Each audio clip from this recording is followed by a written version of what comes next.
ರೇಣುಕಾಸ್ವಾಮಿ ಹತ್ಯೆ ಪ್ರಕರಣದ ಪ್ರಮುಖ ಆರೋಪಿಯಾಗಿರುವ ಪವಿತ್ರ ಗೌಡ ಜೈಲಿನಲ್ಲಿದ್ದಾರೆ. ಹಲವು ಬಾರಿ ಜಾಮೀನಿಗೆ ಪ್ರಯತ್ನ ಪಟ್ಟಿದ್ದರು. ಪವಿತ್ರ ಗೌಡಗೆ ಜಾಮೀನು ನೀಡುವುದಕ್ಕೆ ಕೋರ್ಟ್ ನಿರಾಕರಿಸಿತು. ಹೀಗಾಗಿ ಇತ್ತೀಚೆಗೆ ಮತ್ತೆ ಜಾಮೀನಿಗೆ ಪ್ರಯತ್ನ ಪಟ್ಟಿಲ್ಲ. ದರ್ಶನ್ ಜಾಮೀನು ಅರ್ಜಿಯನ್ನು ಸುಪ್ರೀಂ ಕೋರ್ಟಿನಲ್ಲಿ ವಜಾದ ಬಳಿಕ ಪವಿತ್ರ ಮತ್ತೆ ಇಂತಹ ಪ್ರಯತ್ನಕ್ಕೆ ಮುಂದಾಗಲಿಲ್ಲ.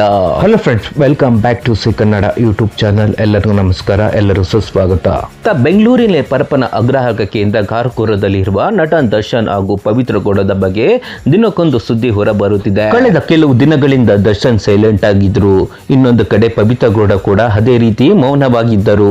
ಈ ಮಧ್ಯೆ ಇಬ್ಬರ ವರ್ತನೆ ಭಾರಿ ವ್ಯತ್ಯಾಸ ಕಂಡು ಬರುತ್ತಿದೆ ಎಂದು ವರದಿಗಳಾಗಿದೆ. ಜಾಮೀನು ಪಡೆಯುವ ವಿಚಾರವಾಗಿ ಪವಿತ್ರ ಗೌಡ ಸುದ್ದಿಯಾಗುತ್ತಿದ್ದರು. ಅದೀಗ ಪರಪ್ಪನ ಅಗ್ರಹಾರ ಜೈಲಿನಲ್ಲಿ ಆತ್ಮಚರಿತ್ರೆಯನ್ನು ಬರೆಯುವುದಕ್ಕೆ ಮುಂದಾಗಿದ್ದಾರೆ. ಪವಿತ್ರ ಗೌಡ ಆತ್ಮಚರಿತ್ರೆ ಕುರಿತು TV9 ಕನ್ನಡ ಮಾಡಿದ ಈ ವರದಿ ಈಗ ಅಚ್ಚರಿ ಮೂಡಿಸಿದೆ. ಆತ್ಮಚರಿತ್ರೆ ಬರೆದರೆ ದರ್ಶನ್ ಕಥೆ ಏನು? ಇದಕ್ಕೆ ದರ್ಶನ್ ಕುಟುಂಬದ ಸಮಿತಿ ಇದೆಯಾ? ಇತ್ತೀಚೆಗೆ ದರ್ಶನ್ ಜಾಮೀನು ಪಡೆಯಲು ಸುಪ್ರೀಂ ಕೋರ್ಟ್ ಮೊರೆ ಹೋಗಿದ್ದಾರೆ. ಅಲ್ಲಿ ಜಾಮೀನು ಸಿಗಬಹುದೆಂದು ದರ್ಶನ್ ನಿರೀಕ್ಷೆ ಮೂಡಿದ್ದರು. ಇದೇ ಬೆನ್ನಲ್ಲೇ ಪವಿತ್ರ ಗೌಡ ಜಾಮೀನು ಅರ್ಜಿ ಸಲ್ಲಿಸಬಹುದೆಂದು ನಿರೀಕ್ಷಿಸಲಾಯಿತು. ಆದರೆ ಸುಪ್ರೀಂ ಕೋರ್ಟ್ ನಲ್ಲಿ ಜಾಮೀನು ತಿರಸ್ಕಾರವಾದ ಬೆನ್ನಲ್ಲೇ ಪವಿತ್ರ ಕೂಡ ಸೈಲೆಂಟ್ ಆಗಿದ್ದಾರೆ ಅನ್ನೋ ಮಾತು ಕೇಳಿ ಬರುತ್ತಿದೆ. ಇದರ ಹಿಂದೆ ತಮ್ಮ ಆತ್ಮಚರಿತ್ರೆ ಬರೆಯುವುದಕ್ಕೆ ಪವಿತ್ರ ಗೌಡ ಮುಂದಾಗಿದ್ದಾರೆ ಅಂತ TV9 ವರದಿ ಮಾಡಿದೆ. ರೇಣುಕಾಸ್ವಾಮಿ ಪ್ರಕರಣದ ಮೊದಲ ಆರೋಪಿಯಾಗಿರುವ ಪವಿತ್ರ ಗೌಡ ಜೈಲಿನಲ್ಲಿ ಹೊಸ ಹೆಜ್ಜೆ ಇಟ್ಟಿದ್ದಾರೆ ಎನ್ನಲಾಗಿದೆ. ತಮ್ಮ ಬದುಕಿನ ಇದುವರೆಗಿನ ಏಳು ಬೀಳುಗಳ ಪುಸ್ತಕ ರೂಪದಲ್ಲಿ ಹೊರತರುವುದಕ್ಕೆ ಸಿದ್ಧತೆಗಳನ್ನು ಮಾಡಿಕೊಂಡಿದ್ದು ಆತ್ಮಕಥೆಯನ್ನು ಬರೆಯುವುದಕ್ಕೆ ನಿರ್ಧರಿಸಿದ್ದಾರೆ ಎಂದು ವರದಿಯಾಗಿದೆ. ಪವಿತ್ರ ಗೌಡ ಈ ನಡೆ ದರ್ಶನ್ಗೆ ಮತ್ತೊಂದು ತಲೆನೋವಾಗಿ ಪರಿಣಮಿಸಬಹುದು ಎಂದು ಅಂದಾಜಿಸಲಾಗಿದೆ. ಪವಿತ್ರ ಗೌಡ ಆತ್ಮಕಥೆಯಲ್ಲಿ ಅವರ ಬದುಕಿನ ಬಗ್ಗೆ ಏನು ಹೇಳಿದರೂ ಕೆಲವು ಚಾಪ್ಟರ್ಗಳಲ್ಲಿ ದರ್ಶನ್ ಜೊತೆಗಿನ ಒಡನಾಟ, ಸ್ನೇಹ, ಆತ್ಮೀಯತೆ ಬಗ್ಗೆ ಉಲ್ಲೇಖನೆ ಮಾಡ್ತಾರಾ? ರೇಣುಕಾಸ್ವಾಮಿ ಪ್ರಕರಣದ ಹಿನ್ನೆಲೆಯಲ್ಲಿ ಹೇಳಬಹುದಾ?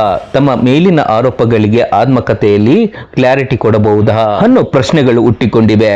ಒಂದು ವೇಳೆ ಪುಸ್ತಕ ರೂಪದಲ್ಲಿ ಇದೆಲ್ಲ ಅಂಶಗಳು ಹೊರ ಬಂದರೆ ಏನಾಗಬಹುದು ಅನ್ನೋ ಆತಂಕ ಕೂಡ ಕೆಲವರಲ್ಲಿ ಶುರುವಾಗಿದೆ. ರೇಣುಕಾಸ್ವಾಮಿ ಪ್ರಕರಣದ ಬಳಿಕ ದರ್ಶನ್ ಹಾಗೂ ಪವಿತ್ರ ಗೌಡ ನಡುವಿನ ಗೆಳೆತನದಲ್ಲಿ ಬಿರುಕು ಮೂಡಿದೆ ಅಂತ ಈ ಹಿಂದೆ ವರದಿಯಾಗಿದ್ದವು. ಹೀಗಾಗಿ ಪವಿತ್ರ ಗೌಡ ಈ ನಡೆ ದರ್ಶನ್ ಮುನಿಸಿಗೆ ಕಾರಣವಾಗುವ ಸಾಧ್ಯತೆ ಇದೆ. ಪತ್ನಿ ವಿಜಯಲಕ್ಷ್ಮಿ ದರ್ಶನ್ಗೆ ಈ ಆತ್ಮಕಥೆ ವಿರುದ್ಧ ಕೋರ್ಟ್ ಮೆಟ್ಟಿಲೇರುವ ಸಾಧ್ಯತೆ ಇದೆ. ಆದರೆ ಪವಿತ್ರ ಗೌಡ ಆತ್ಮಕಥೆ ಬರೆಯುವ ಬಗ್ಗೆ ಅಧಿಕೃತ ಮಾಹಿತಿ ಇನ್ನೇನು ಹೊರಬಂದಿಲ್ಲ. ಒಂದು ವೇಳೆ ಹೊರಬಂದರೆ ಏನಾಗಬಹುದು ಅನ್ನೋ ಕುತೂಹಲ ಈಗ ಎಲ್ಲ ಕಡೆ ಕಾದಾಡುತ್ತಿದೆ. ಫ್ರೆಂಡ್ಸ್, ಈ ವಿಡಿಯೋಗೊಂದು ಲೈಕ್ ಕೊಟ್ಟು ನಿಮ್ಮ ಅನಿಸಿಕೆ ಅಭಿಪ್ರಾಯವನ್ನು ಕಮೆಂಟ್ ಬಾಕ್ಸ್ ಅಲ್ಲಿ ಕಮೆಂಟ್ ಮಾಡಿ. ಯಾರು ನಮ್ಮ ಯೂಟ್ಯೂಬ್ ಚಾನೆಲ್ಗೆ ಸಬ್ಸ್ಕ್ರೈಬ್ ಆಗಿಲ್ಲ, ಸಬ್ಸ್ಕ್ರೈಬ್ ಬಟನ್ ಪ್ರೆಸ್ ಮಾಡಿ. ಹಾಗೆ ಈ